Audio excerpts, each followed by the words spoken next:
batas.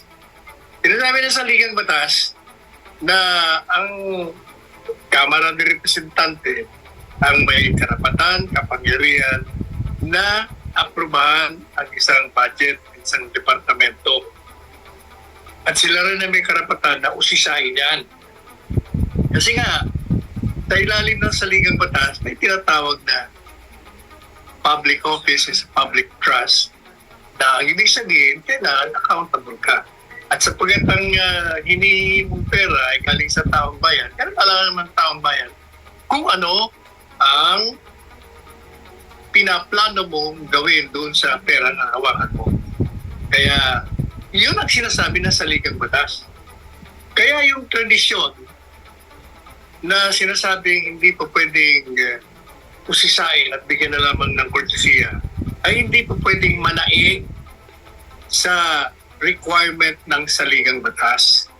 Yun ay kortesiya lang nga eh. Kaya courtesy. Pero yun eh, noong mga panahon, okay yun. Kasi nga, matitino lahat ang wala kang makitang mga corrupt na mga panahon, ng mga sinauna. Eh ngayon, iba na eh. Kaya, yung pumasok na yung tinatanong, teka, ngayon, ito naman ngayon.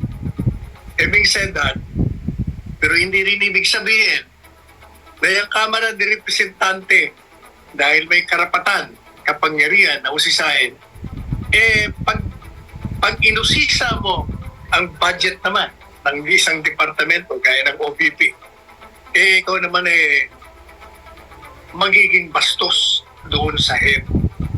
At tatanungin mo yung mga hindi naman dapat tanungin at hihiyain mo pa ang isang head ng department. Mali rin yun. Ngayon, sabi nga ni Inday Sara, mukha namang kayo lang ang nagdidesisyon. Nagpaliwanag na ho eh. Malinaw naman ang paliwanag niya sa presentasyon niya. Wala ka na itatanong sa kanya kasi detalyado masyado. Paliwanag na paliwanag kung anong gagawin. Pero nga dahil nga may politika, nalagyan ng politika, ayaw nila kay Inday Sara. Mga dati namang sipsipyo sa mga Duterte. Dahil nga, tinitingnan nila yung eleksyon sa 2025, eleksyon sa 2028, kailangan sirain nila ang mga Duterte. Nangunguna na niya si Inday Sara dahil siya ang nasa kapangyarihan, siya ang pinakamalakas. Ngayon, so hindi siya umaten. Sabi niya, bahala na kayo. Nasa sa inyo naman yan. Kung gusto niyo aprubahan o hindi. Ang tanong ngayon, ang Kamara de Representante ba, kung sa inis nila, sayang nila kay BP Sara dahil ayaw umaten at ayaw di umano magpaliwanag sa isang bagay na naipaliwanag niya na. Pag tinatanong siya, ayaw niya sa kanyang sagot. Sabi niya nga, yung problema sa inyo, sabihin, hindi ako sumasagot. Sumasagot naman ako. Ang ayaw niyo lang, yung naririnig niyo at ayaw niyo yung pamamaraan ng pagsagot ko. Hindi kayo sanay na sinasagot kayo dito. Ngayon, ang tanong nga, paano kung i-zero budget ang OVP? Pwede ba yan? Ang sagot ko dyan, dahil sila may kapangyarihan, may karapatan, pwede. Pero hindi pa tayo tapos yan, pwede. Pero, tandaan nyo, ang Korte Suprema ay binigyan ng kapangyarihan ng Saligang Batas. Dati hindi. Ngayon, meron sila sa 1987 Constitution na anumang pang-aabuso ng isang sangay ng gobyerno, ng isang departamento, ng isang public official sa kanyang trabaho ay maaaring baliktarin ng Korte Suprema pag ito'y labag na sa Saligang Batas.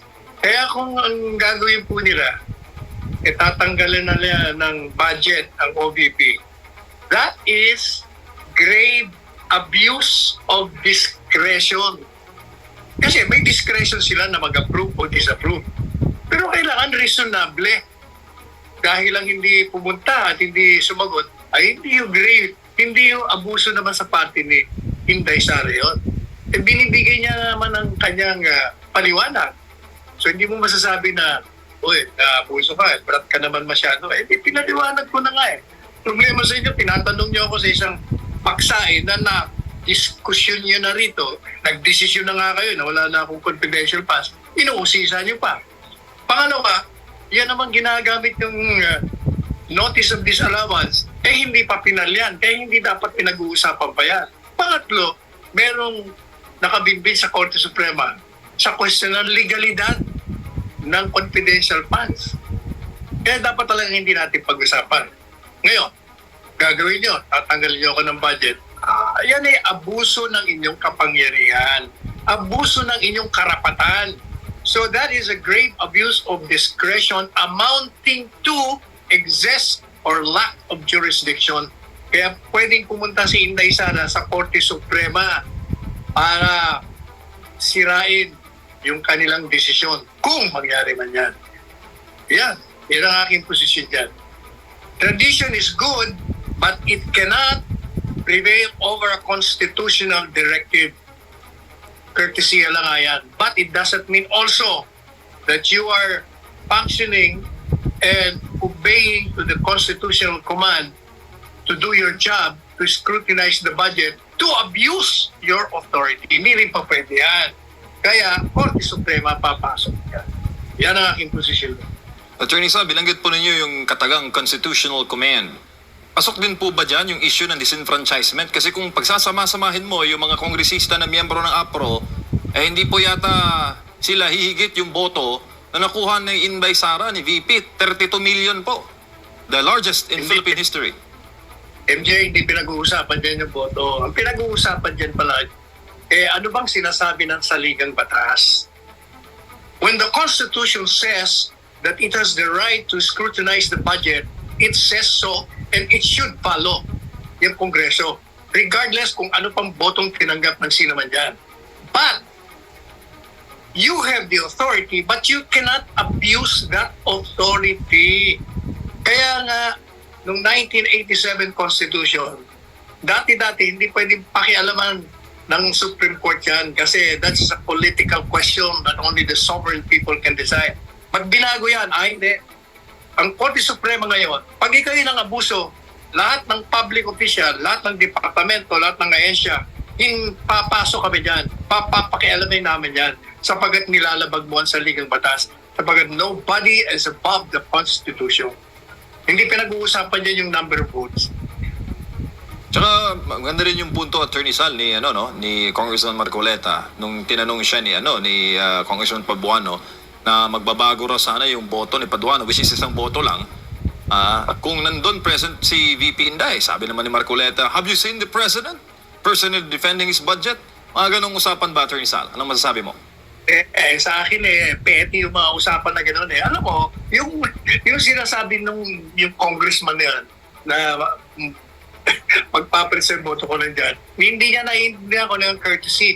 Ang courtesy binibigay hindi sa tao, kung hindi sa opisina, nandun kahit wala, kung gusto mo magbigay ng courtesy sa Office of the President. Kasi ang pinag-uusapan, hindi naman si Inday Sara Ang pinag-uusapan ay budget ng departamento, hindi si Inday Sara. So, regardless of whether she's there or not, if you want to give courtesy to the office, you will give it kahit na wala siya doon. Kaya mali yung mga, sa akin, pambatang mga diskusyon yun.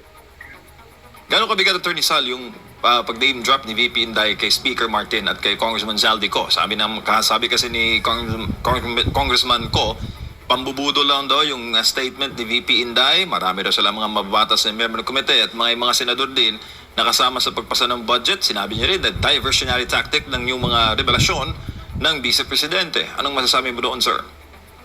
Yun lahat ng mga salita na dyan, political lahat dyan. Kasi nung kakampi pa nila si Inday Sara, may courtesy sila. Di ba sinabi ko na yun dito sa programa natin?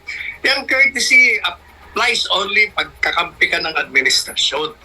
Pag wala, wala na yan, courtesy yan. Labanan na yan. Naghahalo ng balat sa tinalupan yan. Yan ang realidad. Tsaka, di ba, Attorney,